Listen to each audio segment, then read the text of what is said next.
De même, je vous le dis, il y aura plus de joie dans le ciel pour un seul pécheur qui se répand.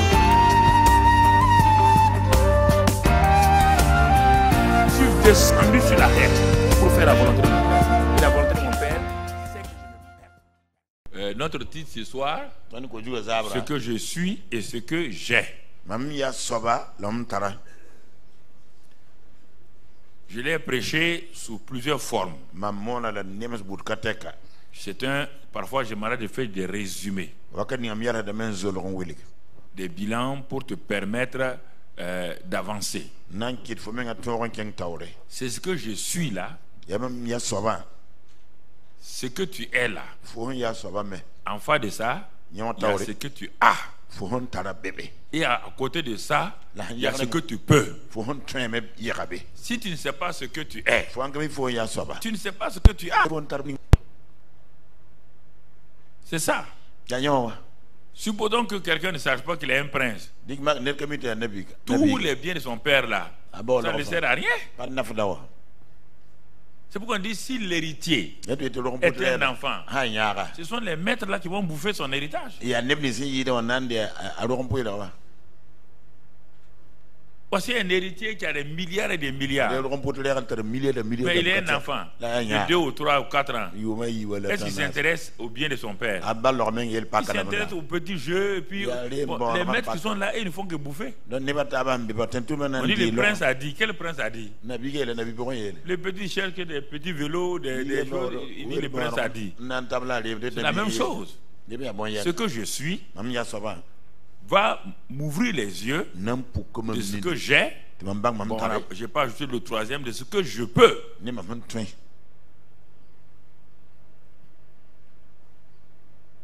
Si tu ne sais pas qui tu es, mais Satan a le droit de te demander. Les Israélites ont demandé à Moïse, qui t'a établi? Non, on ne veut pas de discussion. Moïse, tu dis là, tu es venu pour nous délivrer.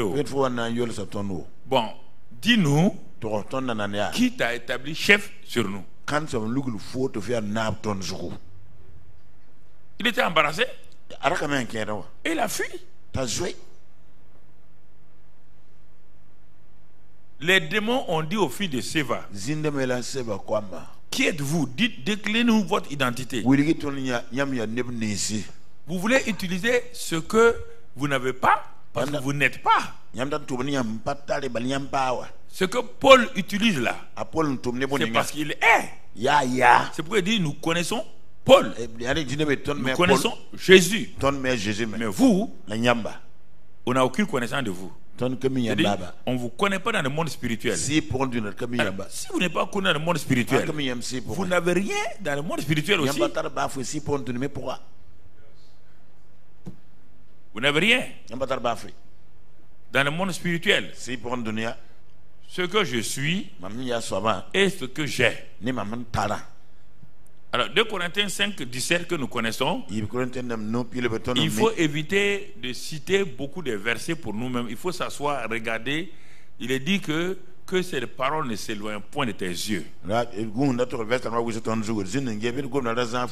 Il est écrit, si quelqu'un est en Christ, si quelqu'un a accepté Jésus comme sauveur et Seigneur, cette personne est une nouvelle créature. Elle est une nouvelle créature. Il ne faut pas accepter ça en passant. Non. Il faut t'asseoir, regarder attentivement tout ce qu'on veut, tout ce qui tourne autour de la nouvelle création. Tu lis ça, tu vas dans Galates, tu vas dans plusieurs passages et tu vas commencer à comprendre qu'est-ce qu'une nouvelle créature. C'est pas un païen amélioré. C'est pas un païen changé. Quand on dit création et on ajoute nouvelle, c'est quelque chose qui n'existait pas. On ne parle pas de ton corps, on ne parle pas de ton âme, on parle de ton esprit qui n'était pas là, car tous ceux qui sont nés d'Adam sont morts à Dieu. Donc tu ne peux pas connaître Dieu ni le comprendre. Maintenant, si tu es né de nouveau, dans le monde spirituel, tu deviens une nouvelle créature. Et les choses anciennes, la mort spirituelle, la condamnation, la malédiction, toutes ces choses-là sont passées. Et toutes choses sont devenues nouvelles. Il faut d'abord savoir ce qui est passé. Ce n'est pas ton texte qui est passé. Ce n'est pas ton texte qui est passé. Non.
C'est pas, tu ne sais pas que tu as l'amour. Il faut comme il faut à l'amour.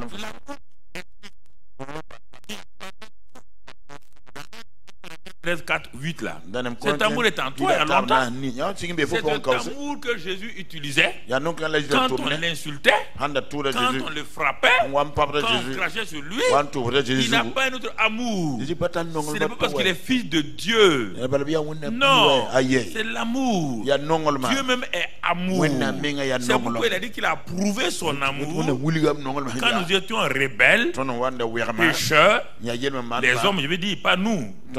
Tous les hommes, y compris nous aussi, il a prouvé son amour en nous donnant son fils. Au moment où donner son fils là, il n'a pas de bons sentiments.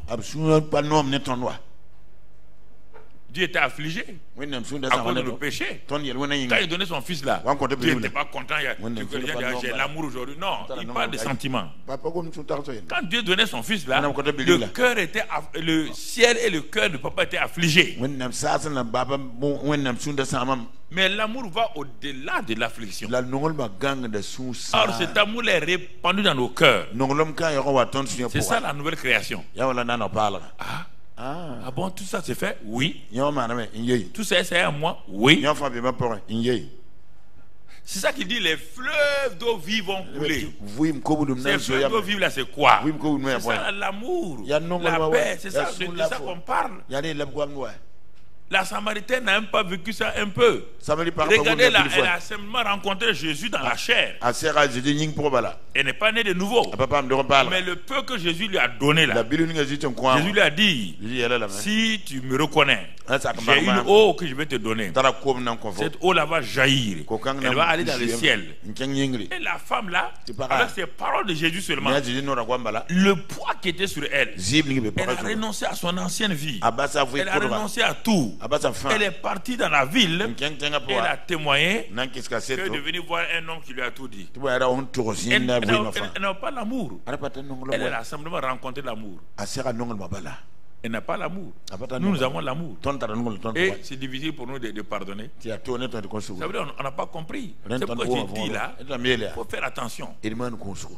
Quand on ne comprend pas tout ça, obligatoirement on va directement vers les démons. On dit il y a des démons. Il n'y a pas de démons. Il n'y a pas de démons. Tu n'as pas compris, tu es charnel. Un chrétien charnel se comporte comme un démoniaque. Un chrétien charnel.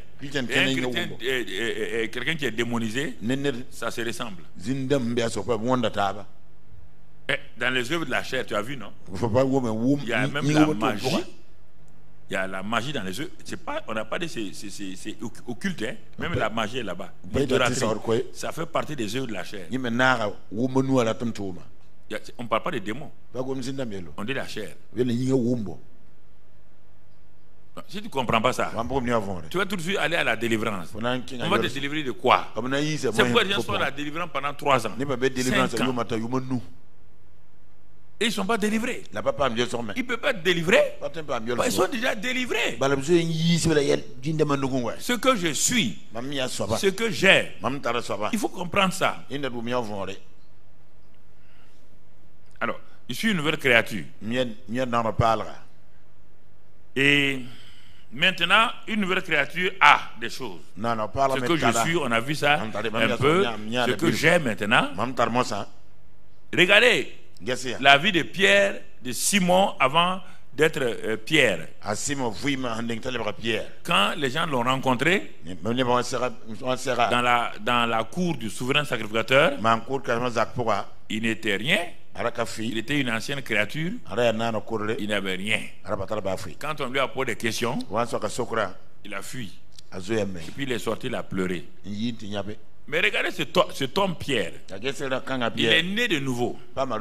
Il est rempli du Saint-Esprit. Regardez-le, il descend de la chambre haute. C'est une nouvelle créature qui descend. Quand il est descendu, regardez ce qu'il avait. Ce qu'il avait, il a donné ça aux gens. Quand il a donné ça aux gens, les hommes ont dit, mais ils ont crié. Oh frère, que ferons-nous? Mais il y a 50 jours, ce monsieur n'avait aucune parole. Il n'avait aucune autorité. Il n'avait aucune vie. Il ne peut pas transmettre la vie à quelqu'un. 50 jours plus tard, ayant reçu l'esprit de vie, rempli de l'esprit de vie, l'amour de Dieu coulant en lui, quand il prêche, les fleuves d'eau vive en sont sortis. Face à cette foule-là, les gens ont commencé à s'abreuver. Ils ont commencé à boire. Ils ont dit, oh frère, maintenant que tu as ouvert le robinet, qu'est-ce qu'on doit faire? Répentez-vous, que chacun de vous soit baptisé au nom du Seigneur Jésus-Christ pour le pardon de vos péchés, et vous recevrez le don. Car la promesse est pour vous, pour vos enfants, en aussi grand nombre que le Seigneur. Il a parlé. Et les gens ont reçu 3000. Ce qu'il est, ce qu'il a, et deux sont allés ensemble. Si toi tu veux donner aux gens, ils ne reçoivent rien, va t'asseoir pour voir est-ce que tu sais ce que tu es d'abord. C'est ça, c'est cette certitude que tu dois avoir. Il ne faut pas dire je vais le prier, hein. Va vérifier ta nature. Le saint il n'a qu'à le prier, il ne sera jamais un homme. Il ressemble un peu à l'homme, il ne sera jamais homme. La prière n'a aucune puissance pour transformer un singe en homme. Il n'y a que la puissance de Dieu. Mais si le Saint-Esprit pouvait venir sur un singe, il va le transformer en un homme tout de suite là. Il faut bien comprendre. Ce sont ces choses-là qui équilibrent votre vie chrétienne. Regardons Simon Pierre avancé. Un jour il va avec Jean au temple. Ils arrivent devant le temple. Et un paralytique qu'il connaissait depuis longtemps. Depuis le temps de Jésus, l'homme était là. Et les choses que Jésus dit qu'il lui a laissé pour qu'on fasse, il n'a pas tout fait. Il y a des choses qu'il a laissé exprès pour que nous fassions. Ces jours-là, ils arrivent et le monsieur demande l'aumône. Pierre et Jean le fixent. Il dit fixe-nous, regarde-nous. Et Pierre dit, je n'ai ni argent ni or. Dans l'ancien temps, il pouvait dire j'ai de l'argent et l'or parce que Jésus m'a amené à pêcher même un poisson et des pièces d'or. Mais aujourd'hui, il dit je n'ai ni argent ni or. Ce que j'ai. Regardez la certitude. Voici comment un chrétien agit, comment un chrétien réagit. Ce que j'ai. La plupart d'entre vous, quand vous qui êtes en contrat avec nous à travers dans le monde, quand vous vous tremblez pas, vous ne savez pas que vous avez quelque chose. Il dit ce que j'ai. Regardez l'assurance du monsieur. Ce que j'ai, je te le donne. On ne peut pas donner ce qu'on n'a pas. Ce que j'ai, je te le donne. C'est pourquoi il faut vous assurer d'abord qui vous êtes. Et quand vous êtes, vous avez. Et quand vous avez, vous pouvez. Sans ça, vous allez vous leurrer. Vous serez ridiculisé, humilié devant les gens. Rien ne se passera. Ce que je dis, ce n'est pas des promesses, c'est ce que je suis en train de parler de ce que vous êtes déjà. Je suis en train de t'éclairer. Depuis combien de semaines on lit Éphésiens 1, verset 17-18. Il dit que Paul dit qu'il prie pour que Dieu vous donne l'esprit de sagesse, de révélation dans sa connaissance, qu'il illumine les yeux de vos cœurs. Je suis en train d'illuminer vos yeux depuis 2 ou 3 semaines. Je ne fais rien d'autre. Je ne vous donne rien. Pas venir t'attendre à une promesse ici. Il n'y a pas de promesse. Jour tes yeux sur ce que tu es, ce que tu as. Et j'ai utilisé plusieurs manières pour le faire. Les prières du mardi, les enseignements du mercredi et les cultes du dimanche matin. Tout ça, c'est pour faire quoi? Pour t'amener à prendre conscience. Ce que tu es, ce que tu as, ce que tu peux. Il n'y a rien d'autre que je fais. Le jour que tu auras cette révélation, c'est pourquoi Dieu dit à Josué, n'aie pas peur. Tu as peur quand tu penses que Moïse était spécial. Moïse n'était pas spécial. Moïse vous a raconté sa vie, non? Lui-même, il a écrit les 5 livres là. Tu n'as pas lu ça? Il t'a dit que ce livre de la loi, les 5 livres de Moïse ne se doivent pas. Quand tu as lu l'histoire de Moïse là, tu n'as pas vu dans Exode 2 comment il a fui? Moïse n'est pas un champion. Il dit prends courage. Prends courage.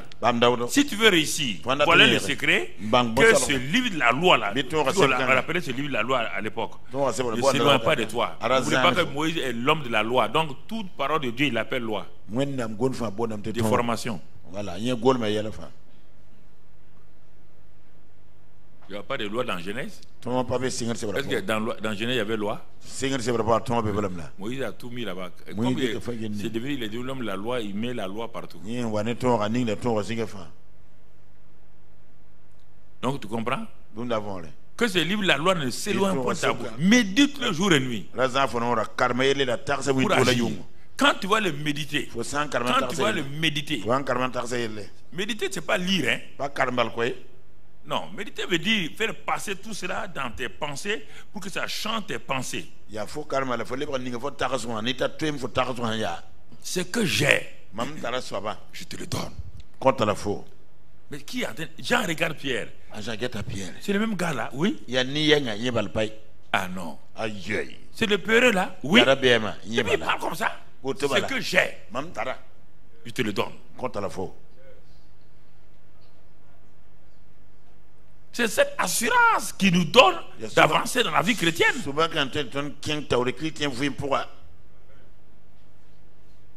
Regardons Paul. Dans Romains 1, verset 11. On ne cite pas tous les versets au complet. Comme vous les connaissez, je vous prends des éléments clés pour vous donner. Romains 1, verset 11. Ça, c'est Paul. Il dit aux Romains, car je désire vous voir pour vous communiquer quelques dons spirituels.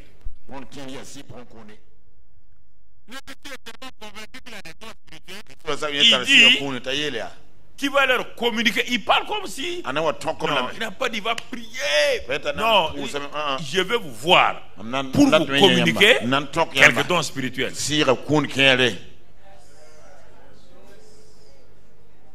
Parce qu'il sait que ça est là.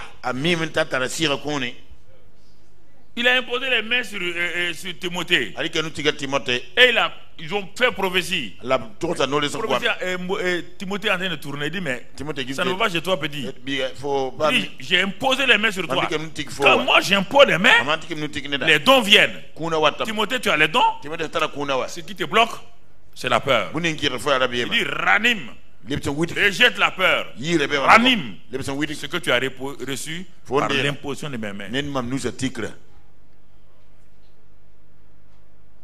Quand les gens reçoivent, on prie pour eux, ils reçoivent. Ils veulent sentir. C'est ça le problème.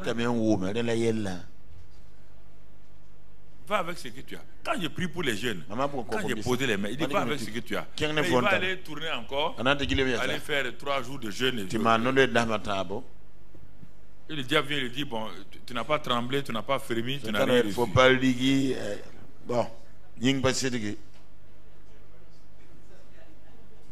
Jean aussi a parlé. Simon a parlé. Jean a parlé. Regardons ce que Jean a parlé. 1 Jean 2, verset 20. Tout cela est fait pour que 1 Jean 2, verset 20. Qu'est-ce qu'il est écrit là-bas? 1 Jean 2, verset 20. Il est écrit dans ce passage-là, mon frère, ma soeur, vous avez reçu l'onction.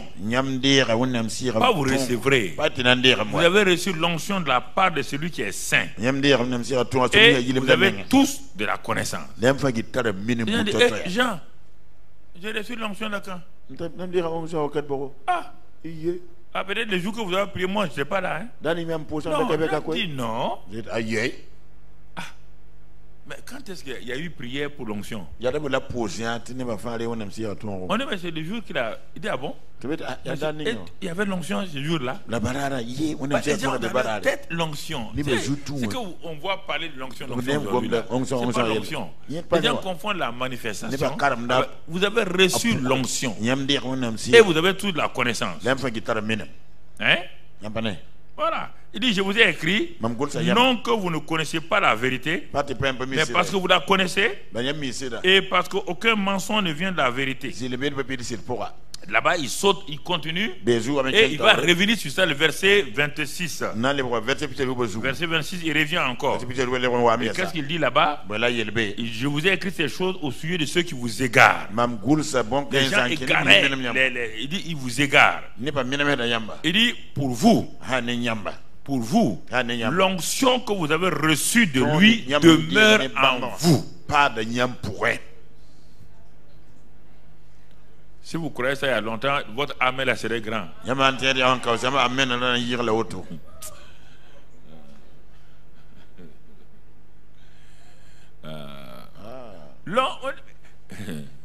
ne reçoit pas l'onction 10 fois, 100 fois. Non, on conserve l'onction. Il est dit, Jésus enseignait. Et la puissance de Dieu. Il y a une liaison entre enseigner et la puissance de Dieu se manifestait.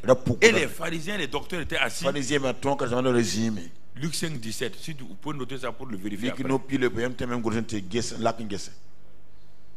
Il y a 3 passages qui parlent de la guérison du paralytique. Si tu ne connais pas les 3 passages complètement, tu vas prêcher un seul qui est incomplet. Il y a Marc 2, il y a Luc 5, il y a Matthieu. Donc, il y a 3 passages. Si tu réunis les 3, tu vas voir le message complet de l'homme qui a été guéri à travers, en passant par le toit là. Mais tout commence que Jésus enseignait. Il enseignait. Les pharisiens étaient assis. Les docteurs étaient assis. Les scribes étaient assis. Ils voyaient la puissance de Dieu sur les gens. Mais ils n'ont rien reçu. Rien. Ils attendaient, ils veulent critiquer Jésus. Il y a des gens comme ça, hein? Ils s'en foutent, tu n'as qu'à faire n'importe quel miracle. Ils attendent que tu. Ah voilà. Erreur doctrinale. Ils attendaient. Ils ont vu un homme, on a ouvert le toit. On a fait descendre un paralytique. Jésus dit. Jésus voyant leur foi, dit à l'homme là, il dit homme, tes péchés te sont pardonnés. Brusquement les scribes des pharisiens sont réveillés. Ils sont réveillés d'un seul coup. Ils ont dit quel est cet homme là? Il n'y a que Dieu seul qui pardonne les péchés. Jésus connaissant leur Afin que vous sachiez que le Fils de l'homme a sur la terre le pouvoir de pardonner les péchés, lève-toi, prends ton lit et marche. Est-ce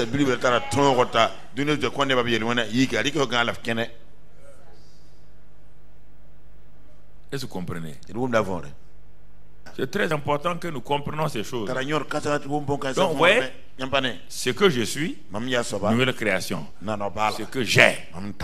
Les trois là nous ont démontré quand ils sont devenus une nouvelle création. Pierre dit ce que j'ai. Paul dit moi aussi j'ai des dons, je vais les communiquer pour qu'ils soient édifiés. Jean dit mais vous avez reçu l'onction? L'onction que vous avez reçue là demeure en vous. Vous n'avez pas besoin que les gens courent à gauche à droite. L'onction demeure. Comme vous êtes ignorant, et c'est pourquoi on revient toujours dans Éphésiens 1, versets 17 et 18 là. Il prie pour l'esprit de sagesse, de révélation dans sa connaissance. Et qu'il illumine les yeux pour que vous voyez ce qui s'est passé déjà. Et que vous preniez possession de ça. Vous n'avez pas besoin de prier pour ça. Vous prenez possession. Vous allez voir tout à l'heure là comment ces choses là se font. Alors, frères et sœurs, qui étaient ces gens-là? Qu'avaient-ils? Et comment savaient-ils qu'ils avaient ce qu'ils disaient avoir? Souvent les gens se posent des questions. On leur dit la même chose pendant des années. Comment ils savaient? Il n'y a pas un an qui vient dire maintenant coucou, tu as tel don, tel don. Non. Par quel moyen ils le savaient? Quel est leur moyen de connaissance? Comment Paul et Pierre a pu savoir que ce qu'il a? Et les gens s'en vont, pour ça ils vont aller se cacher pour prier. Seigneur, donne-moi la révélation. Comment? Pierre savait. On te dit que si tu es né de nouveau, le Saint-Esprit témoigne que tu es enfant de Dieu.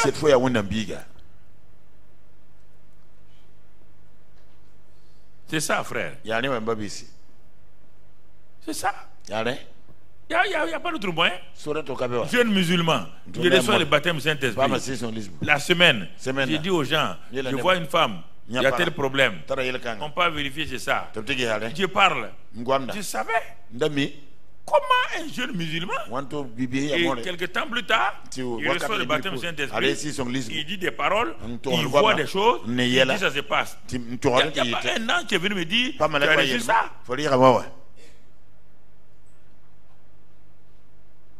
Qu'est-ce que vous cherchez? Vous voulez chercher quelle preuve? Le problème, vous voulez chercher des preuves.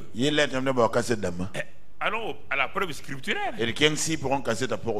La preuve scripturaire est là. On va voir. Et regarde, c'est dans la Bible.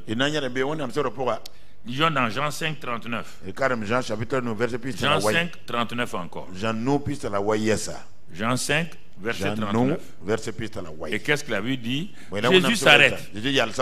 Il dit à ceux qui le contredisaient là, il dit vous sondez les Écritures parce que vous pensez avoir en elle la vie éternelle. Il dit mais le but des Écritures, ce n'est pas de vous donner la vie éternelle. Il n'y a pas de vie éternelle dans les Écritures. Ne soyez pas des idolâtres des Écritures. Non. Les Écritures ont un but. Il dit, ce sont elles qui rendent témoignage de moi. Voilà le but des Écritures. C'est de rendre témoignage de qui vous êtes, de ce que vous avez et de ce que vous pouvez. Et si vous refusez le témoignage des Écritures, votre vie, vous allez aller prier, il n'y aura rien. Si la Bible n'était pas importante et que c'est la prière qui était importante, Dieu n'allait pas nous donner la Bible. Il n'allait pas nous donner la Bible. À quoi sert la Bible? Voici le vrai problème. Ce sont ces Écritures-là qui rendent témoin de moi. Les Écritures ont un but de rendre témoignage de qui je suis. Matthieu 22, 29.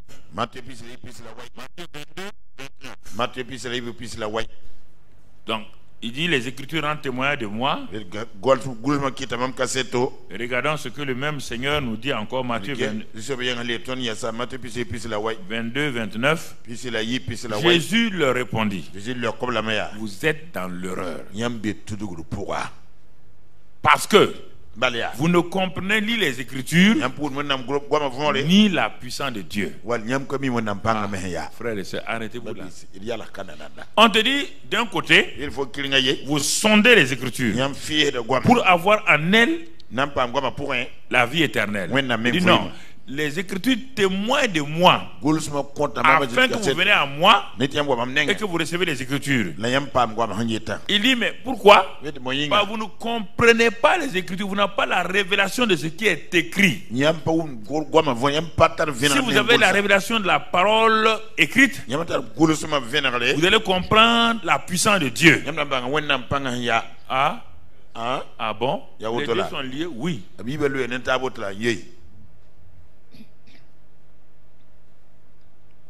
Mais je ne savais pas ça. Si vous ne comprenez pas les Écritures, vous n'allez jamais comprendre la puissance de Dieu. Quand les Écritures vont dire voilà comment la puissance de Dieu agit, vous allez dire non, vous voulez sentir. Vous allez sentir. Et c'est pourquoi les gens sont découragés. Depuis une semaine là, je ne sens rien. La vie chrétienne, c'est pas on ne sent pas. On ne sent pas la vie chrétienne. On ne sent pas la vie chrétienne. Mais pourquoi tu ne sens pas ton sang? Si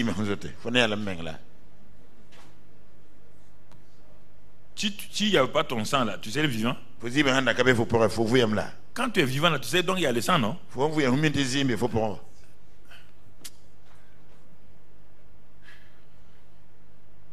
C'est-à-dire, quelqu'un a lavé vos cerveaux. Les livres là, les petits livres là, vous partez les prendre, vous ne les comprenez pas. Vous commencez à les lire, et conseils, combat, autodélivrance, combat.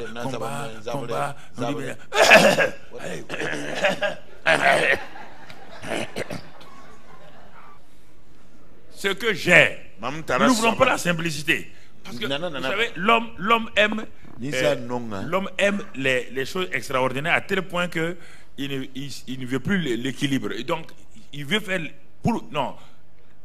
montrer ces choses-là ne montre pas que tu es puissant. Ça ne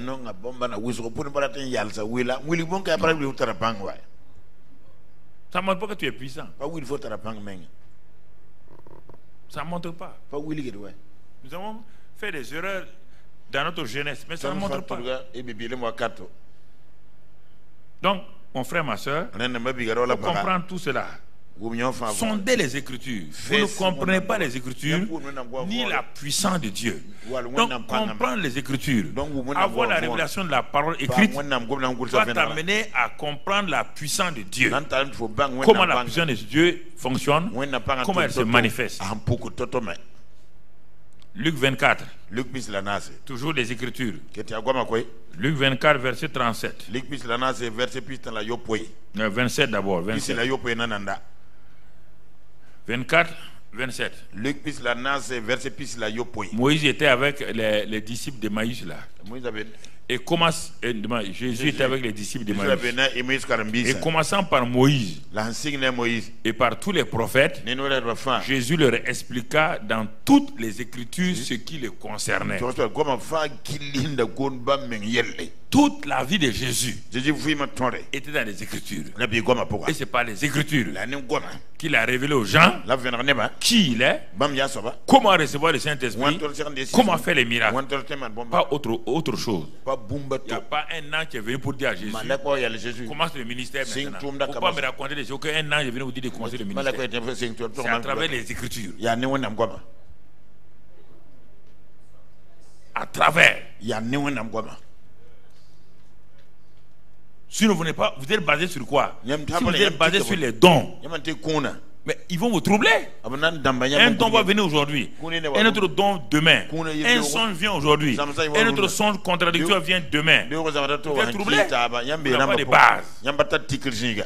Il dit commençant. Quand on dit les prophètes là, Il a pris Moïse. Quand on dit Moïse, c'est les 5 livres. Les prophètes, là, c'est tous les livres des prophètes. Et il leur expliqua dans toutes les Écritures ce qui le concernait lui. Ce qui le concernait. Ce qui te concerne là, nouvelle création là, c'est dans les Écritures que tu dois avoir ça. C'est-à-dire que quand tu as fini de lire les Écritures, tu dois savoir qui tu es. C'est un miroir.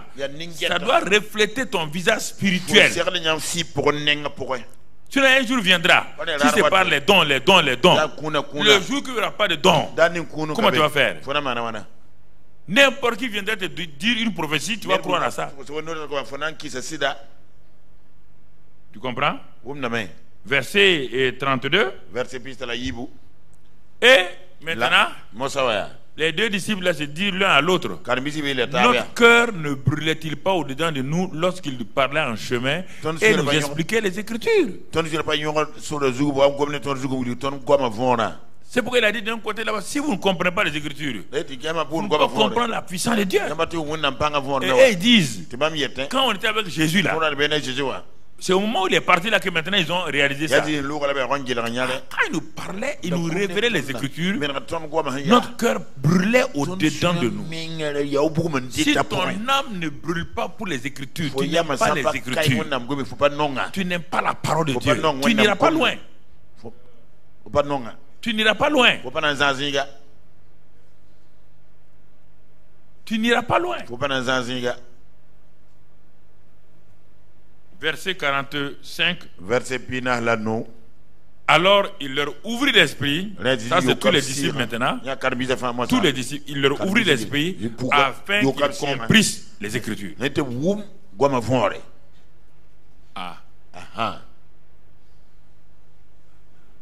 Toi, tu n'aimes pas les Écritures, tu n'aimes pas la parole écrite.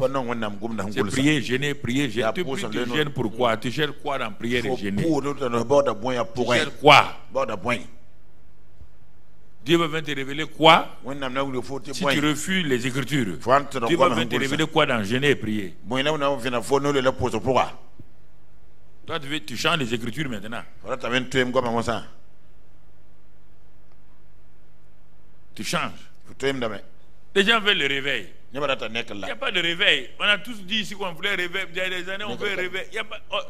Il faut être éveillé et puis continuer. Et réveil, c'est quoi? C'est vivre la vie chrétienne normale. Sinon, la vie chrétienne va ressembler à un désert parsemé d'oasis. Ton bidon d'eau est accroché à ta ceinture. Quand le bidon commence à s'épuiser, heureusement tu arrives à un oasis, un point d'eau, il y a des dattiers, des arbres de dattes là, tout ça. Il y a tout ça. Il y a un puits. C'est ça qu'on appelle réveil. Mais pour continuer, tu laisses derrière toi quoi? L'oasis. Et tu ne dépends encore de ça là. Ça, c'est pas la vie chrétienne. La vie, ça c'est pas la vie chrétienne. La vie chrétienne, il dit des fleuves d'eau vives couleront. Pas comparer. C'est pourquoi les gens vont prier pour le réveil. Si vous priez pour un réveil, c'est que vous dormez. Est-ce qu'un dormeur peut prier? C'est pourquoi il n'y a pas de réveil. Et puis les gens, le jour que le climatiseur est fort dans l'assemblée, il dit on a senti Dieu. Tu as senti le climatiseur, tu n'as pas senti Dieu. Tu n'as pas senti Dieu. On ne sent pas Dieu. On marche sur la base de la parole de Dieu. C'est ça qui vous fait durer dans le temps. Écoutez les jeunes gens et ceux qui sont en contact avec nous. Actuellement, sur Facebook, ils sont nombreux, très nombreux. Si vous voulez aller loin, basez-vous sur ça. Sinon, votre ministère sera du feu. Feu follet. Une étoile filante. Ça va apparaître, éclairer les gens et vous disparaissez. Il y en a plein comme ça. Même au Burkina ici. Il y a des jeunes qui nous ont donné espoir. Ils sont assis aujourd'hui, ils sont cachés. Cette génération que vous voyez aujourd'hui, ce n'est pas les premiers. Il y a des gens qui étaient là avant eux. Sur qui nous comptons. Ils sont tous assis aujourd'hui. Satan les a éteint leur feu.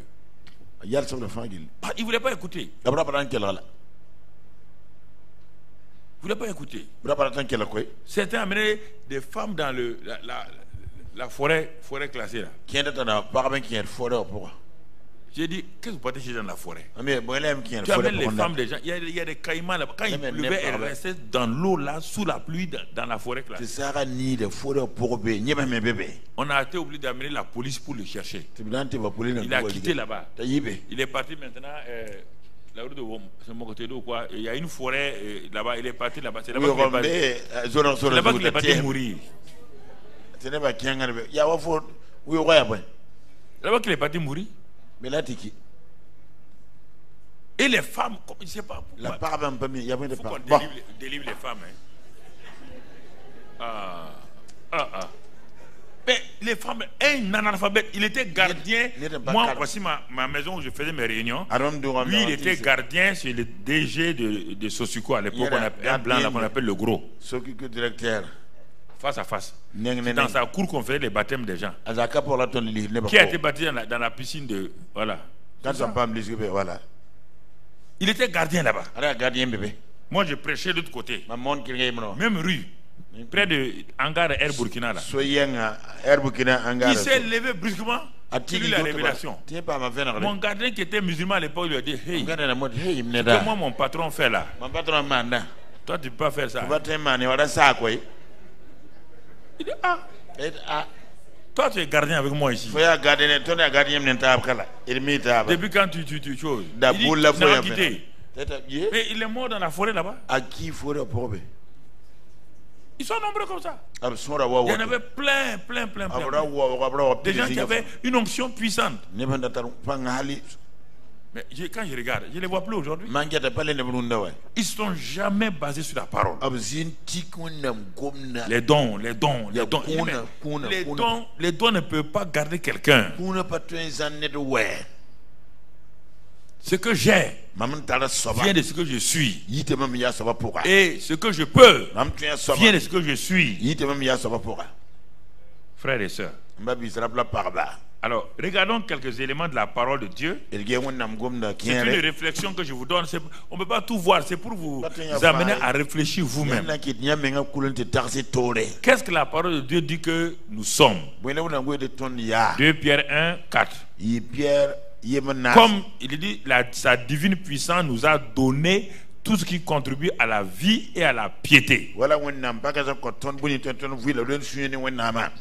Tout ce qui donc contribue à la vie divine et à la piété nous a été donné par sa puissance. Sa divine puissance, c'est le Saint-Esprit toujours. Il nous a donné tout ce qui contribue. Vous entendez? Pas nous donnera. Quand vous lisez le présent et le passé dans votre tête, vous voulez lire le futur. Donc il faut retourner même à prendre votre conjugaison. La conjugaison de la Bible, c'est la même chose. Le présent, c'est le présent. On dit, vous a donné tout. Tout ce qui contribue. Nous a donné. Tout ce qui contribue à la vie, à la piété. Nous a donné tout. Toi, tu ne t'assois pas pour regarder ça. Pasteur, il faut prier pour nous.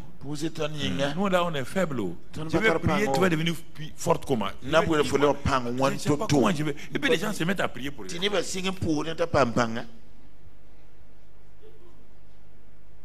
Il va devenir puissant comment? On ouvre la Bible et dit, tu crois ça là?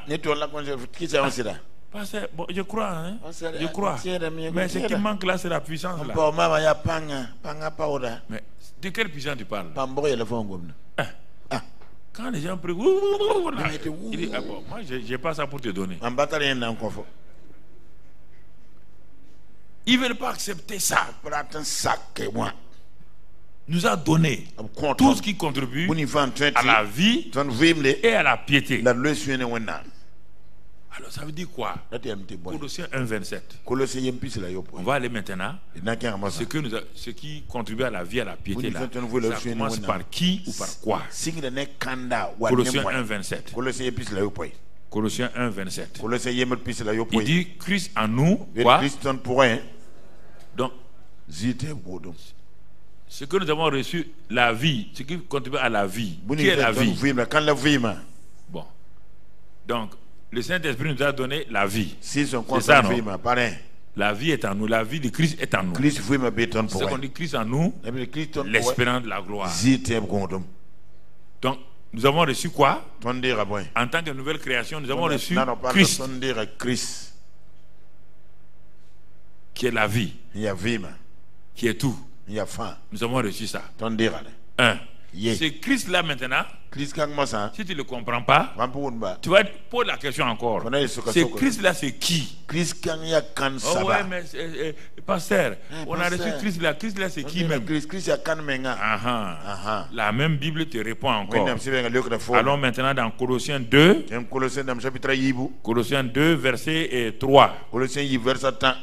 Si Christ est en toi, et c'est ça que la vie dit, Christ, mystère, le mystère de Dieu, dans lequel Christ est le mystère de Dieu. Va au verset 2, ils vont comprendre mieux. Verset 2. Ça, c'est pas pour dire que je connais ça, je ne te demande pas si tu connais les versets. On dit que les Juifs là, disait, il connaissait les versets, il citait les versets. On n'a pas dit citeur de versets. On dit comprendre. C'est différent. Afin qu'il ait le cœur rempli de consolation, qu'il soit uni dans l'amour et enrichi d'une pleine intelligence, ouais, il soit pour connaître tout le temps la connaissance, le mystère de Dieu, savoir Christ. C'est tout est sur la révélation. Révélation. Tout est révélation. Mystère. Christ est le mystère de Dieu. Mystère dans lequel sont cachés tous les trésors de la sagesse et de la science. Ah? Sa divine puissance, le Saint-Esprit nous a donné tout ce qui contribue à la vie. La vie là, c'est qui? C'est Christ. C'est Christ est en moi. C'est l'espérance de la gloire là. Mais ce Christ là, c'est qui? On te dit c'est le mystère de Dieu. Le mystère de Dieu. Ce mystère de Dieu, c'est quoi? Dans ce mystère de Dieu sont cachés tous les trésors de la science, de la sagesse. C'est ce qui est à moi. Ça fait plus de 10 ans que je vous dis ça, pour ceux qui sont anciens là. 10 ans. Depuis, sur le cycle du centre, c'est quoi? Christ en nous. Christ en pour un. Tu es venu trouver ça ici. Tu es venu trouver ça. Tu es venu nous trouver là-dedans. Tu n'arrives pas à croire qu'à présent. Moi, c'est en 1980 que Dieu m'a donné ça. En 80. 1980, en ce temps même, tu étais à l'école primaire. Tu jouais au Bouddha, Bada, Bodo, tu jouais à la Marelle.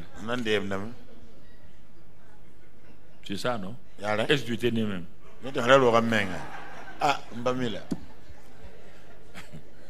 C'est ça le problème. Tu viens trouver quelqu'un qui parle de quelque chose. Il faut t'aligner sur lui. Il ne faut pas aller ailleurs. Si ce n'était pas bien, il ne resterait pas ici. Aligne-toi seulement. Tu ne comprends pas aujourd'hui. Mais dans quelques jours, tu vas comprendre. Tu comprends? Voilà. Tous les trésors sont en ce Christ-là. Et ce Christ-là est en toi. Il est en toi. Allons au verset 9. Verset 9 et 10. Car en ce Christ-là habite corporellement toute la plénitude de la divinité. Tout ce qui est Dieu là, tout ce qu'on appelle Dieu là. C'est pourquoi on dit Christ est le mystère de Dieu. Quand tu ne lis pas les versets par suite là, tu ne comprends pas. Christ, le mystère de Dieu. C'est normal qu'on dise, reviens avec mon verset, c'est normal qu'on dise, Christ est le mystère de Dieu. Et Dieu est révélé. En ce Christ-là, habite corporellement qui? Toute la plénitude de la divinité. C'est logique. C'est lui le mystère de Dieu. C'est le mystère de Dieu révélé. Tout le mystère que les gens voulaient là, c'est Christ. Et en ce Christ-là, c'est tous les trésors de la sagesse. Et c'est pas fini. La plénitude, toute la plénitude de la divinité se trouve en lui. Et ce Christ-là est où? En toi. En toi, il y a qui? Toute la plénitude là. Tu cherches la puissance avec qui encore?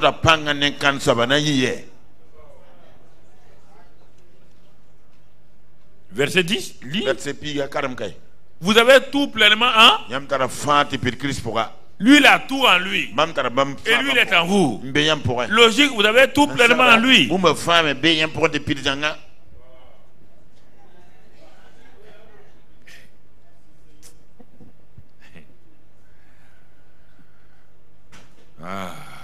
pourquoi il dit que vous êtes bénis de toutes les dans les lieux spirituels.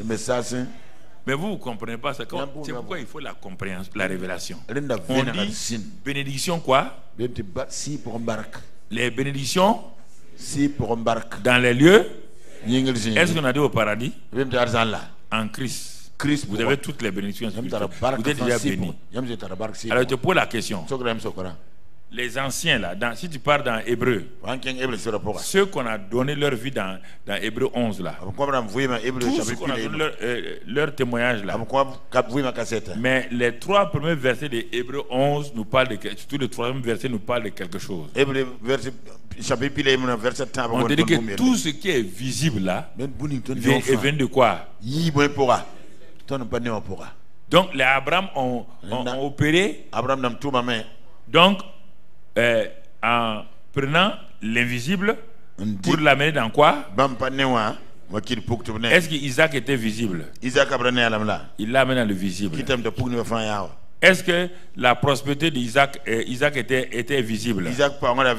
Quand il commençait là, il avait quoi? Séché, oui ou non? Il n'a pas rendu ça visible. Alors comment ils ont fait? C'est ça qu'on va voir. Ils avaient tout. On dit que par la foi, ils ont rendu et que la parole, tout vient de la parole. Tout vient de la parole. Mais toi tu veux pas ça, tu veux prier la prière. Non, ça ne vient pas de la prière, tout vient de la parole.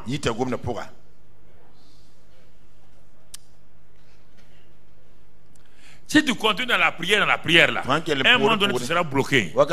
La prière est un moyen secondaire. La parole est le moyen donc prioritaire. Quand tu as lu la Bible, tu n'as pas compris, tu vas dans la prière pour voir, Seigneur, comment je vais appliquer ça. Et c'est en ce moment que le Saint-Esprit, je vous ai dit, priez par la parole, priez aussi par l'esprit. Prier par l'intelligence, aussi prier. Il faut les deux. Il faut les deux. Sinon tu ne vas pas aller quelque part. Tu ne comprends pas la prière, tu ne vas pas aller quelque part. La prière, ce n'est pas d'aller pleurer devant Dieu. Tu ne comprends pas ma vie. Tu ne comprends pas ta vie. Dieu dit qu'il ne la comprend pas aussi. Ta vie, moi, Dieu, je comprends ma vie. Quand Moïse a dit, je ne sais pas qui je suis, Dieu dit comment je sais qui je suis. Dieu te répond comme ça. Hein? Ah ouais, il est ferme dans ça. Il ne va pas s'amuser avec toi. Si tu ne comprends pas ta vie, retourne dans le livre de la vie. Tu vas comprendre. Ah oui, il n'y a pas d'autre moyen. Tu n'as qu'à pleurer, t'asseoir, enlever tes chaussures. Il ne te parlera pas. Il a déjà quoi parlé. Prends ce qu'il a dit, fais-le. Vous n'êtes pas convaincu de ça. Et c'est ça. Votre lutte là, c'est entre là et là. Il faut amener un mètre ici un jour posé. Je vais mesurer combien de centimètres. Pendant 30 ans tu es chrétien. C'est pas encore descendu, c'est ici. Il irait tout ça. C'est ça. Quand tu avances, quelqu'un va te dire, il y a un nouveau prophète qui est dans le coin. La femme là, elle voit tout. Donc c'est devenu Dieu maintenant. Quand on te dit des exagérations, elle voit tout. D'abord, elle vient d'où? C'est ça. Non, tu comprends? Il faisait 1-3. Il dit, maintenant, le transfert se fait par quel moyen? Le transfert se fait par quel moyen? Tout est en toi. Les trésors de la sagesse sont en toi. Quels sont ces trésors de la sagesse? Voyons quelques trésors de la sagesse rapidement. On dit les trésors de la sagesse. Regardons quelque chose. Et Salomon nous a expliqué ça. On dit que Salomon est devenu sage là. Je ne comprends pas, il est devenu sage. Quels sont les trésors de la sagesse? Au temps de Salomon, il a montré aux gens. Hein? Quels sont? Il dit dans Proverbe 3:13, heureux l'homme qui a trouvé la sagesse et l'homme qui possède l'intelligence. Or en toi il y a l'esprit de sagesse et d'intelligence déjà. Lui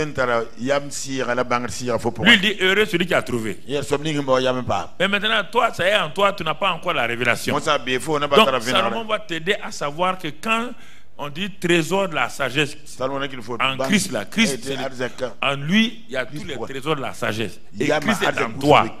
Tous les trésors de la sagesse et de l'intelligence sont en toi. Regarde la suite, car cette sagesse là elle a un gain. Le gain qu'elle procure est préférable à celui de l'argent. Et le profit qu'on en tire vaut mieux que l'or. Si tu ne crois pas ça déjà, toi tu prends l'argent et l'or. On te dit que la sagesse là vaut mieux son gain et son profit. Ça vaut mieux que le gain de l'argent et de l'or.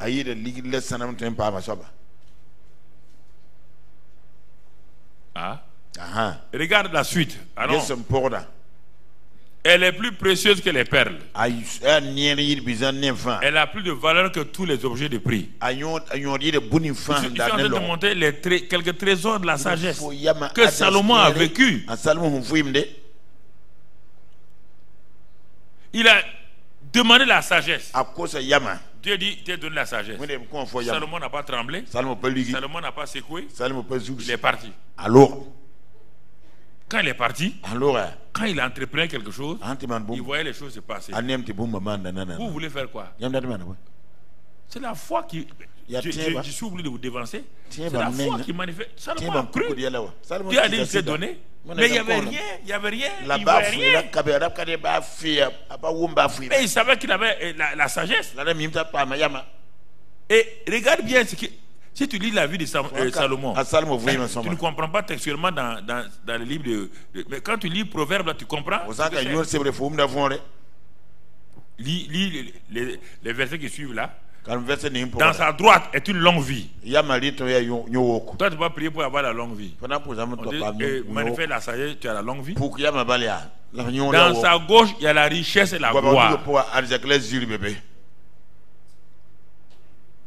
Toi, tu es en train de chercher l'argent. On te dit que la sagesse, dans sa bouche, il y a la richesse et la gloire. Et vraiment. Dans sa gauche, on dit il y a la richesse et la gloire. Dans sa droite, il y a la longue vie. Et cette sagesse-là est en toi. L'esprit est en toi.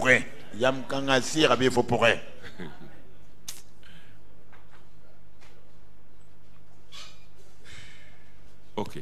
Bon, on ne va pas lire tout parce que c'est trop long. On te dit maintenant, à partir du verset 17, je crois, ces voix sont des voix agréables et tous ces sentiers sont paisibles. Et là, la sagesse, c'est ça qui est en toi. Et toi, tu vis comme quelqu'un qui n'a... C'est ça qui est en toi. Parfois, je suis étonné quand je parle aux chrétiens, aux jeunes, aux anciens, telle chose là. Ils sont en train de réfléchir. Ils disent, mais ça ne vient pas de là. Et je regarde, je suis assis, je regarde, je ris. Les gens qui sont avec moi, Je leur parle de sagesse. Ils ne comprennent pas. Et puis après, je dis maintenant, on fait comme ça. C'est en toi, devant toi il y a longtemps. La solution est avec toi. La sagesse est en toi. Il dit c'est voix. Ça te donne c'est de la paix. Tout. J'ai lu, relu les 31 chapitres de Proverbes. Ça rentre profondément en moi. C'est les trésors de la sagesse comme ça.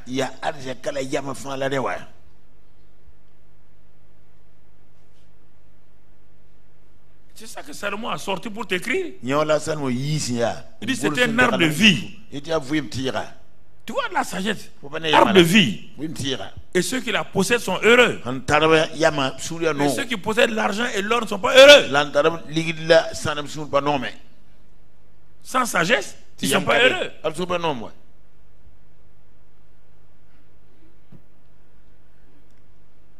Regarde maintenant, on te dit comment Dieu a travaillé. C'est par la sagesse que l'Éternel a fondé la terre. Et toi, tu veux fonder ta terre par autre moyen. Tu veux fonder ta société par autre moyen. Tu veux fonder ta famille par autre moyen. Tu veux fonder ton succès sur autre moyen. On te dit que Dieu lui-même, c'est par la sagesse. Tu veux fonder ton ministère par autre moyen. Tu ne vas pas aller loin. C'est par la sagesse que l'Éternel a fondé la terre. C'est par l'intelligence qu'il a fermé les cieux. Et troisième chose, c'est par la science ou la connaissance que les abîmes se sont ouverts et que les nuages distillent la rosée. Ça c'est Dieu. Alors, puisque tu as l'image de Dieu, puisque tu as une nouvelle création, Dieu dit, moi j'ai fait comme ça. Il ne peut pas te dire de faire autrement. Va dans Proverbe 3. Tu vas voir textuellement. La Bible répond à la Bible. La profondeur répond à la profondeur. La Bible ne peut pas se contredire. Dieu ne peut pas travailler comme ça et l'homme doit travailler comme ça. Allons dans Proverbe 3. Et tu vas lire, mon frère, Proverbe 3 et au verset 34. 3, verset 3. Verset 3. Proverbe 24, verset 3. Regarde ça, tu vas voir les trois choses que Dieu a utilisées dans Proverbe 3 là. Il va dire, c'est par la sagesse qu'une maison s'élève. Mets à la place de maison là tout ce que tu veux. C'est pas la sagesse qu'un ministère s'élève. C'est pas la sagesse qu'un projet s'élève. C'est pas la sagesse qu'une entreprise s'élève. C'est pas la sagesse tout. Même chose. Dieu, c'est pas la sagesse. Tu ne peux pas avoir autre fondement que la sagesse. N'allez pas me fatiguer. Quand je me dis l'onction est en toi, l'onction est applicable. L'onction et l'électricité sont pareils. Dans le monde naturel, c'est l'électricité. Dans le monde spirituel, c'est l'onction. L'électricité n'a pas de sens s'il n'y a pas d'application. Ce sont des applications de l'électricité qui font de l'électricité une bonne chose. Quand on dit électricité, ça veut dire quoi? Tu as déjà vu l'électricité? C'est où? Va me montrer de l'électricité. Quelqu'un a déjà vu l'électricité? Hein? Est-ce qu'on peut voir? Mais on voit quoi? Ces applications. Tu peux voir l'onction? Hein? Tu peux sentir l'onction? Mais on voit quoi? Ces applications. On te dit la sagesse. On doit voir ces applications. Dieu te dit, moi j'ai fondé tout par la sagesse. Toi, ta maison, ton ministère, ton entreprise, tes études, tout ce que ton mariage s'élève. C'est pourquoi une femme s'agit quoi? Une femme sage fait quoi? C'est tellement logique. Vous cherchez des choses, tout le livre des Proverbes, c'est le livre le plus complet. Vous ne voulez pas utiliser. Tout ce que je fais là vient du livre des Proverbes. Quand je suis sur un projet, je retourne là-bas. C'est par la sagesse qu'une maison s'élève. Et par l'intelligence que cette maison-là s'affermit. Quand on dit maison là, c'est tout. Mais enlève le mot maison, mets tout ce que tu veux. Ta vie, que ta vie s'élève. C'est pas l'intelligence que ta vie s'affermit. Troisième chose, regarde bien, c'est par la science ou la connaissance que les chambres se remplissent de tous les biens précieux et agréables. Chaque maison a des chambres. Chaque vie a des aspects. Chaque entreprise, chaque projet, chaque étude a des chambres. Il dit que ces chambres se remplissent. Chaque ministère a des chambres. Ton ministère va se remplir de succès, de victoire, de financement. Quand la sagesse, l'intelligence et la connaissance sont là, et tout cela, tous ces trésors de la sagesse sont déjà en toi par le Saint-Esprit. Maintenant, par la foi et par la prière en esprit, c'est pourquoi Romains 8, 26, on n'a pas pu l'exploiter totalement le dimanche matin. C'est le secret d'un ministère qui va loin. Ceux qui ont duré sur la scène là, religieuse là, spirituelle là, c'est ça qu'ils ont appliqué. C'est pourquoi ils ont duré sur la scène.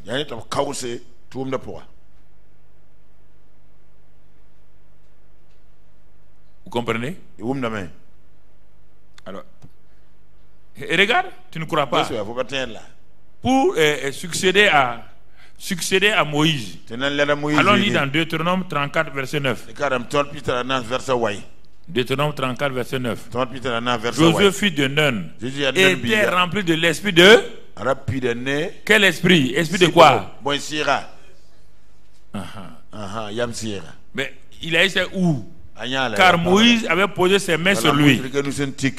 Quand Moïse a posé ses mains sur Josué là, est-ce que Josué a tremblé? Moïse a dit seulement, Dieu a dit à Moïse, comme il doit te succéder là, pose tes mains sur lui, je vais lui donner l'esprit de sagesse. Moïse a obéi à la parole. Il a posé les mains sur Josué. Josué avait la foi. Moïse avait la foi. Quand il a posé les mains, il a dit reçoit l'esprit de sagesse. Ils sont levés, sont partis. Mais ça a opéré. Ça a opéré. Les enfants d'Israël lui obéissaient et se conformaient aux ordres que l'Éternel avait donnés à Moïse.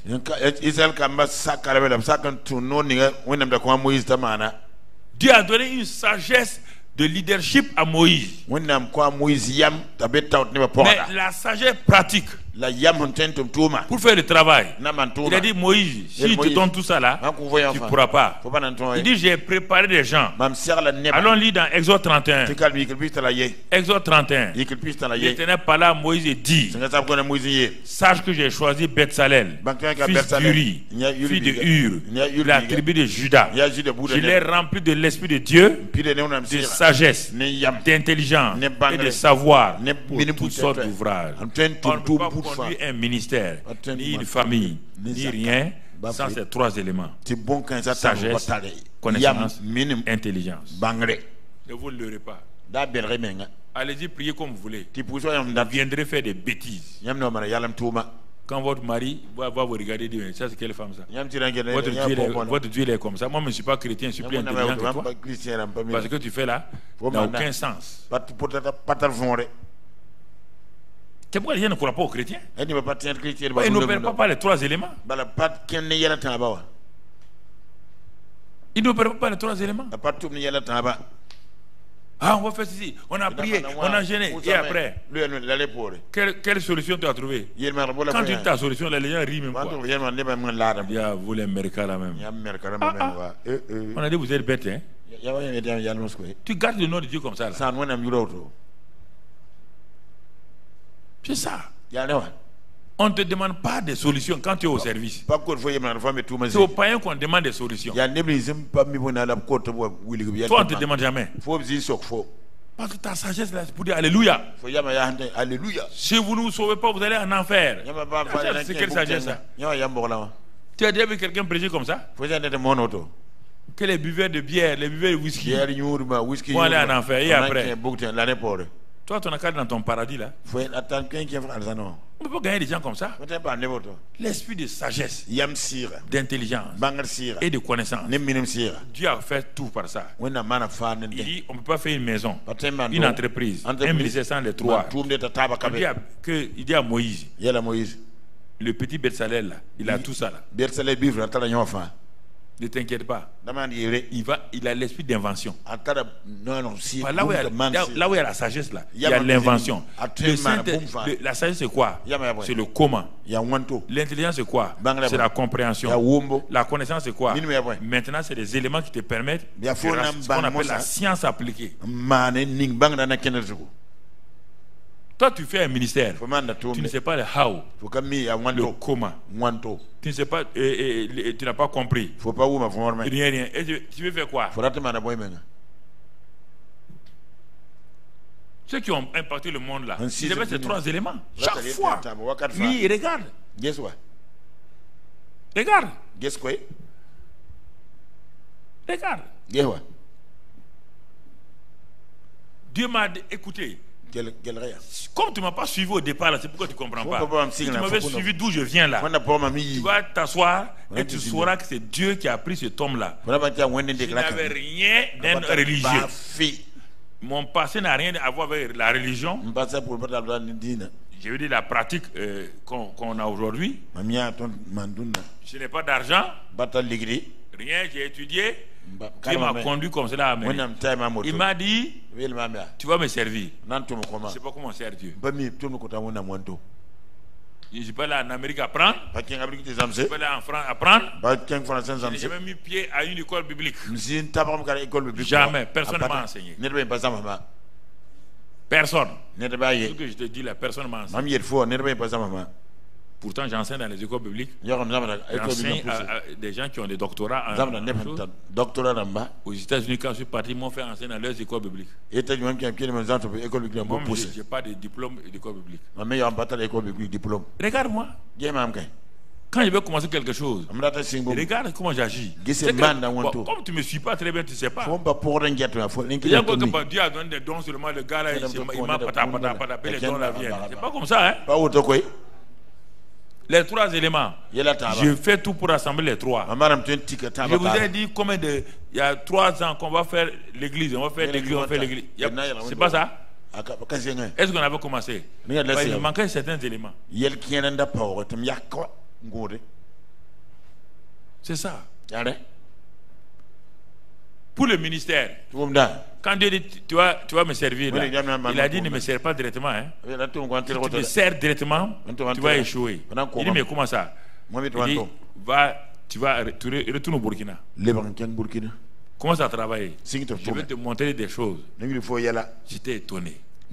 Quand j'ai commencé à travailler, quand j'ai vu des gens qui sont allés dans le ministère sans expérience, sans sagesse, ils ont eu des révélations. Une seule nuit. Et le lendemain, ils sont partis. Ils étaient assis cocorco. Ils ne savaient plus quoi faire. Quand la révélation s'est dissipée, comme la rosée le matin, ils sont devenus dans la sécheresse.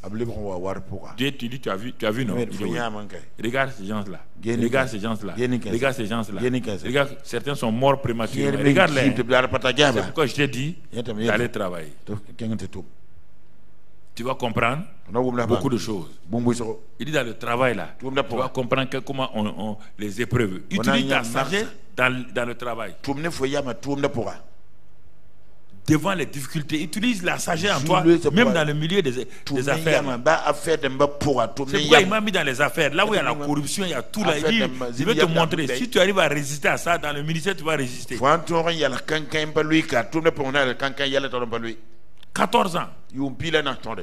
Toutes sortes de difficultés, de tentations, de tentatives de corruption, des plus grands jusqu'aux plus petits. Dieu m'a montré comment sortir. Quand je partais, j'ai dit faites enquête. S'il y a un seul franc que j'ai pris dans l'État, arrêtez-moi.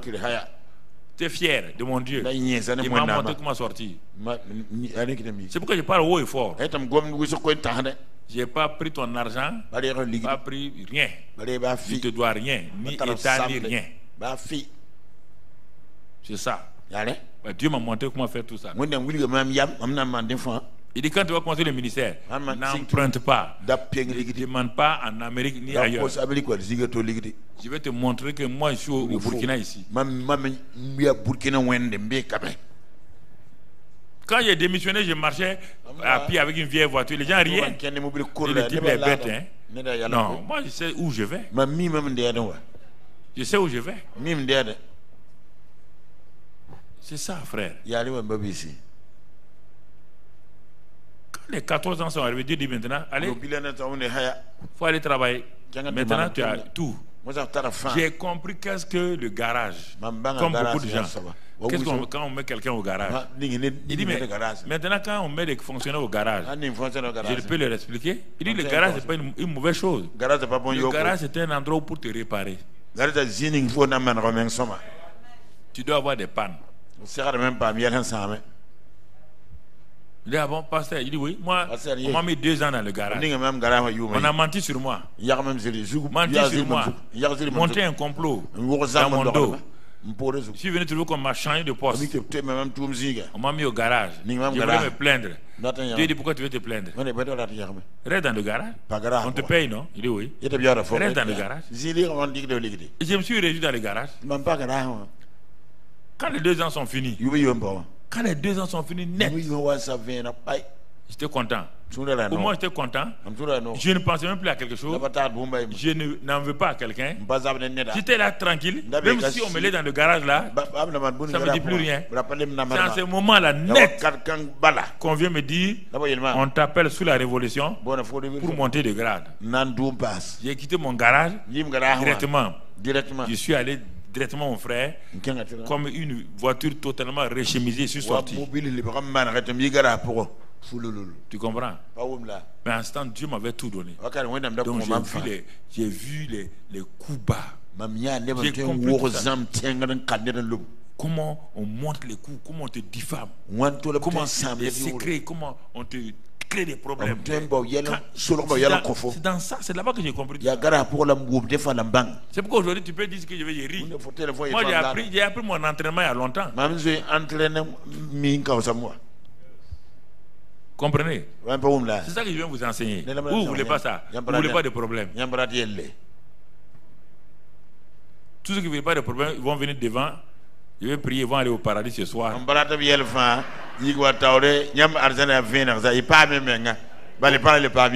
a pas de problème.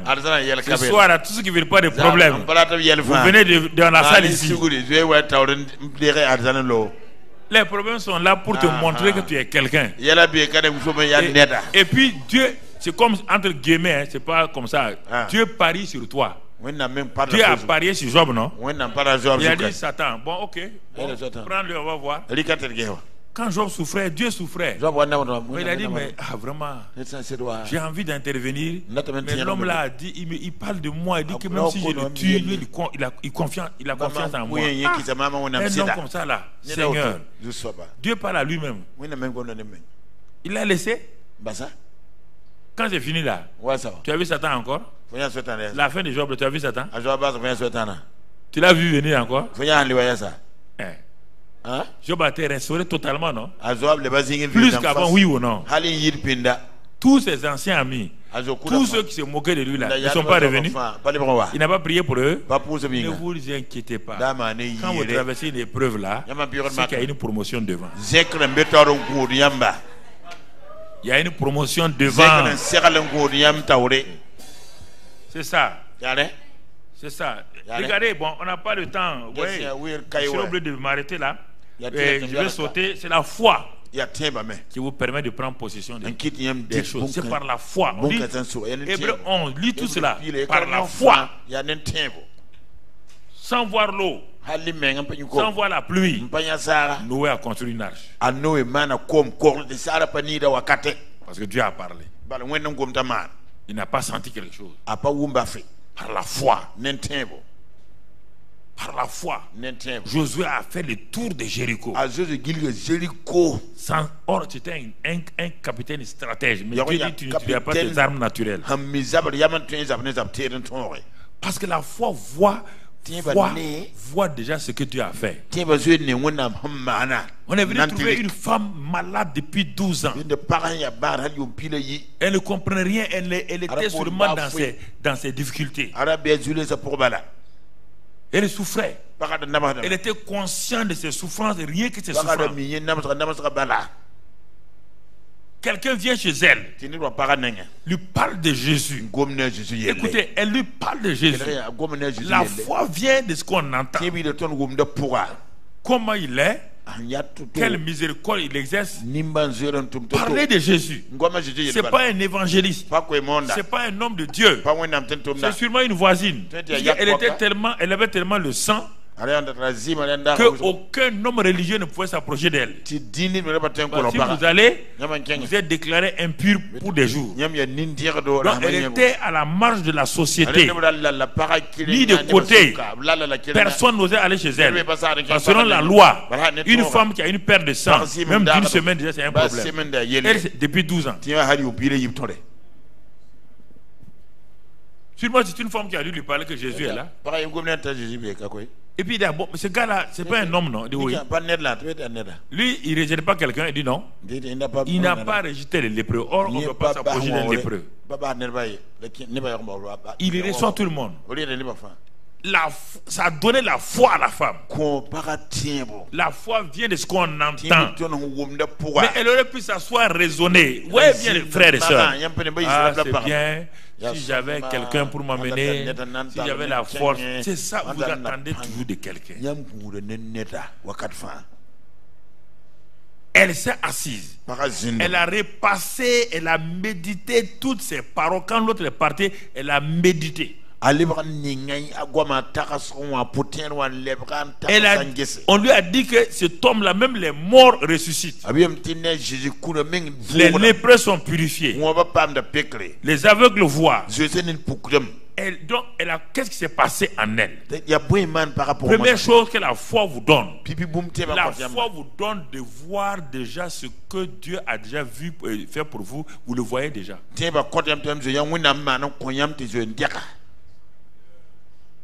La foi a fait que cette femme-là s'est vue comment? C'est comme ça que la foi agit. La foi passe par vos pensées d'abord. Vos pensées. Vos pensées. Par la lutte comment dans vos pensées. Ces pensées étaient remplies de défaites, de dimanches de défaites, dimanches de mort, de souffrance, de solitude, de rejet. Donc la foi qu'elle a reçue que Jésus là, Jésus est capable, ce n'est rien ça. Il faut que tu acceptes. Elle a commencé à démanteler tout le système négatif. Et elle a commencé à voir, à se voir guéri. Premier élément qui vous permet de posséder d'abord tout ce que... Parce que toute la guérison était où? C'est Jésus là-bas. On lui a dit que sa guérison est là-bas. Il faut que maintenant la foi aille prendre possession de ça. Voilà. C'est pas la prière. C'est sa foi doit aller prendre possession. Mais la foi là doit d'abord, là où tu es là, là où ce que tu as entendu là, la parole que tu as entendue là, ou les écritures que tu as lues là, c'est ça le premier pas. Elle a commencé. Elle dit non, ah bon, donc ça veut dire que je ne vais pas mourir prématurément. Malgré les 12 interventions des 12 docteurs, il y a quelqu'un qui est supérieur au docteur et il guérit les gens. Elle a commencé à se voir guérie. Quand elle s'est vue guérie, la foi va parler. Elle s'est assise. Si tu ne te parles pas à toi-même, tu auras des problèmes. C'est dans Marc 5, hein, tout ça dans Marc 5. Elle a commencé à se parler. Elle s'est vue d'abord guérie. Spirituellement, mentalement, physiquement. Mais toi, tu te vois tout le temps dans la défaite. Tu te vois dans l'échec. C'est ça qui te crée des problèmes. C'est pourquoi tu vas parler mal. Tu te vois jamais béni. Tu te vois jamais guéri. Tu te vois jamais élevé. Tu ne te vois jamais quelqu'un qui est bien. Quand tu penses à toi-même, tout est négatif. Comment tu vas avancer? Un homme est tel que son c'est. Tu ne peux pas dépasser tes pensées. Tu es la somme de tes pensées. Tes pensées sont négatives. Tu n'as qu'à faire quoi? Tu es négatif. Elle a changé tout ça. Elle a vu. Ça c'est intérieur. Une image mentale. Lancer ça en elle. J'ai refusé de me voir dans la misère. J'ai dit à ma mère, quand j'étais enfant, je vais t'amener les billets de banque. Comme un enfant qui va au lycée dit à sa maman dit tu es pauvre. J'ai dit je ne suis pas pauvre. Je refuse. Je suis musulman. Je n'ai pas lu la Bible. J'ai dit à ma mère, je ne suis pas pauvre. Je vais te ramener les billets de banque. 22 ans plus tard, j'amène les billets de banque là. Si moi j'ai pu faire ça là, pourquoi toi maintenant, toi tu as un enseignement, tu ne fais pas ça? Tu as une mentalité totalement dans la confusion. Tu ne te vois pas comme Dieu te voit. Dieu te voit assis dans les lieux célestes. Dieu te voit un pasteur avec une grande église. Toi tu te vois avec une misérable cabane. Dieu te voit positionné financièrement. Quand toi tu regardes, tes entreprises ne vont jamais marcher. Pourquoi vous êtes dans ça? Est-ce que vous allez refuser? Est-ce que vous allez accepter de vous voir tel que Dieu vous voit? Dieu vous voit en haut. En haut. À la tête, pas en bas. En haut, pas en bas. Dieu vous voit là-bas. Dieu te voit guéri. Parce que chez Dieu, il n'y a pas de maladie. Pas les meurtrissures de Jésus-Christ. Dieu te voit guéri. Dieu te voit vieillir avec une heureuse vieillesse. Dieu ne te voit pas mourir prématurément. Dieu te voit, tu as âgé. Dieu te voit, si tu n'as pas d'enfant, vois-toi toi-même en train de prendre tes enfants, les amener partout, les balancer. Et tu sors avec eux, tu vas à gauche, à droite. Tu n'as pas de travail. Vois, il faut que tu te vois avec trois proportions de boulot. Et c'est toi-même qui vas choisir le meilleur des boulots. C'est ça. Je ne me suis jamais vu comme un pasteur qui est dans la misère. Non. Je ne parle pas de l'argent. Non.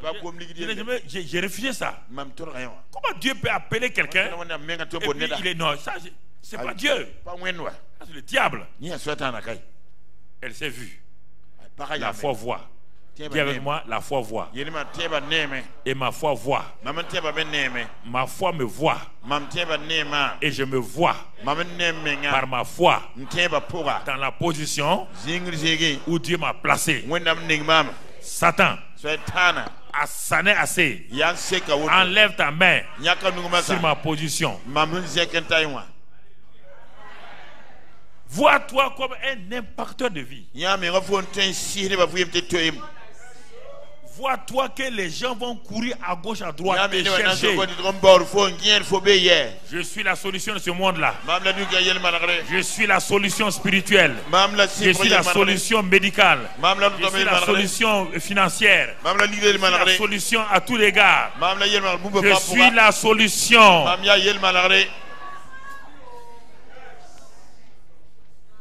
Voilà comment. C'est ça la foi d'abord. C'est ça la foi. Tu vois, les gens viennent de tous les côtés. Quand c'est ça. À Kouloubala, je m'arrête, je regarde l'ouest, je regarde l'est, je regarde le nord, je regarde le sud. Je dis, hey, brebis du Seigneur, venez. Dimanche matin, les gens sont là. J'ai dit dans ma cour, sans église, sans rien. Les gens ont dit, si vous allez chez Karambiri là, si vous voulez vous marier, il n'y a pas de bâtiment d'église. Si vous êtes mort, personne ne va mourir ici. Moi, je ne vois pas de mort dans ma cour. Je suis une cour où il y a la vie. Il n'y a pas de mort chez moi. Non. Les gens venaient de partout. Vous imaginez une cour privée. Il y avait 800 personnes à la fin. Quand on devait déménager ici, il y avait 800 personnes. Dans une cour privée. Pourquoi? J'ai vu tout ça. Ce n'est pas une vision que j'ai dormi. Non, non, non. J'ai commencé à voir. Je me suis assis, je les vois. Je les vois. Bonne arrivée, bonne arrivée. Je me parle à moi-même. Pas parler devant les gens, encore te fou. Ils ne comprennent pas. Bonne arrivée. Bonne arrivée. J'ai accueilli les gens comme ça. Quand je viens de mon travail de directeur général, là, je rentre rapidement. Je me lave, je change un habit. Quand je sors, la terrasse est remplie. 2 mois plus tard, la cour est remplie. Partout les gens. J'ai acheté un petit magnétophone. Moi-même je faisais chanter, moi-même je dansais, moi-même je chantais, je prêchais. Il n'y avait personne. C'est moi qui faisais tout. Après j'ai acheté un petit micro avec chose. Après c'est maintenant il y a Luc Kogo qui est venu après l'autre. Ils sont venus. C'est ça. Donc c'est comme ça que j'ai commencé. Mais je ne voyais pas, non, je ne voyais pas d'échec. Je me lève le culte là. Je ne faisais pas de culte. Dieu m'a dit faire culte. 4 h du matin, je me lève, je nettoie toute la cour. J'étais directeur général, je nettoie la cour, je mets mes bancs. Et j'appelle les gens, hey, venez maintenant. Brebis du Nord, venez. Brebis du Sud, venez. Dans Isaïe. Je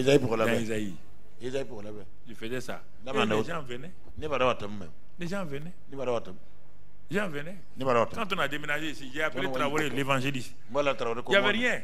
On avait une petite maisonnette là. Les gens venaient. J'ai appelé travailler Sibri, viens là. Il n'y a rien. J'ai dit, regarde, suis-moi.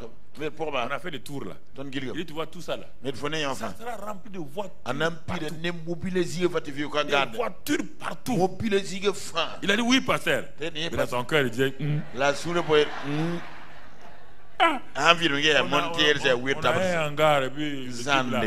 n'a pas osé dire que c'est faux. Oui là. C'est ça.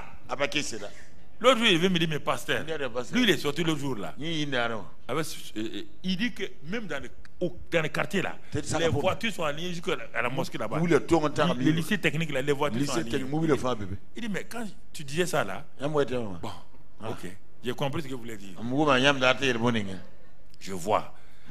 La foi voit. La foi voit. La foi voit. Tu t'assois. Il faut d'abord t'asseoir dans le repos et puis voir. Pas comme ça prier. Si tu fais comme ça, tu peux pas voir. Assois-toi. Vois ton ministère élevé. Vois ton ministère parti. Vois tes projets. Vois ton entreprise. Il faut voir tout ça. Quand tu vois, tu parles. Elle dit, je me lèverai et j'irai. Elle parle à qui? À elle-même. Elle ordonne à son corps. Corps, lève-toi. Oh, les autres là, c'est Jésus qui disait, lèvez-vous. Mais elle n'a pas attendu que Jésus parlait. Elle se parle à elle-même. Elle connaît la puissance de la parole. Puisqu'elle a cru que Jésus est ça, elle a dit, je me lèverai, j'irai. Et quand je vais les toucher, je serai quoi? Donc ce qu'elle a vu là, elle l'a proclamé par ça. La foi voit. La foi parle. Et la foi agit. Quand elle a dit j'irai là, son corps a obéi oui ou non? Son corps qui ne pouvait pas marcher là a marché oui ou non? Tu as vu qu'on a dit que quelqu'un l'a aidé? Quelqu'un l'a aidé? Tu n'as pas besoin de quelqu'un. Elle a touché. Quand elle a touché là, Jésus dit, qui a mis le moteur de la guérison en marche? Qui a mis le moteur de la guérison en marche? Les disciples ont dit, mais non, ces gens là qui sont passés, ils ne peuvent pas mettre le moteur en marche. Ce sont des observateurs. Quelqu'un a fait partie du moteur. Et la puissance de guérison est sortie. La femme a dit, c'est moi. Elle dit, ma fille, va. Ta foi t'a pas guéri, hein. Ta foi t'a sauvé. Maintenant, elle a reçu guérison, sozo, délivrance, tout. Oui ou non? Ta foi t'a sauvé. Ta foi t'a sauvé. Ta foi te lève. Ta foi te fait rentrer dans ce que Dieu a prévu. Tu ne mourras pas prématurément. J'ai dit, tu ne mourras pas prématurément. Le nombre de jours, tu les accompliras. Ta vie sera remplie de fruits. Ton ministère sera rempli de fruits. L'onction va se manifester puissamment. L'onction que tu as déjà reçue va se manifester. La puissance qui est en toi va se manifester. La prospérité va se manifester. La grâce de Dieu va se manifester. Ta famille sera bénie. Et tu verras toutes ces choses-là. La bonne main de Dieu est sur toi. La bonne main de Dieu te conduit. Parce que ta foi a vu. Ta foi a parlé. Et ta foi a pris possession. Et élève ta voix et remercie le Seigneur. Prie en langue et remercie-le. Prie en langue et remercie-le. Prie en langue et remercie-le. N'aie pas peur. La parole est accomplie. La parole est accomplie. Ce que tu as entendu aujourd'hui est accompli. Est accompli. La puissance de Dieu est sur toi. La bonne main de Dieu est sur toi. La guérison s'est accomplie. La délivrance est accomplie. Tout est accompli. Car Dieu a parlé. Tu as cru. Cela s'est accompli. Va avec cette grâce. Merci Seigneur. Sois béni et sois loué. Sois glorifié. Partout où tu es, tu as reçu. Va avec cette grâce-là et manifeste la bonté de Dieu. Merci Père. Dans le nom de Christ Jésus. Amen. Amen. Amen. Amen. Acclame le Seigneur. Acclame le Seigneur.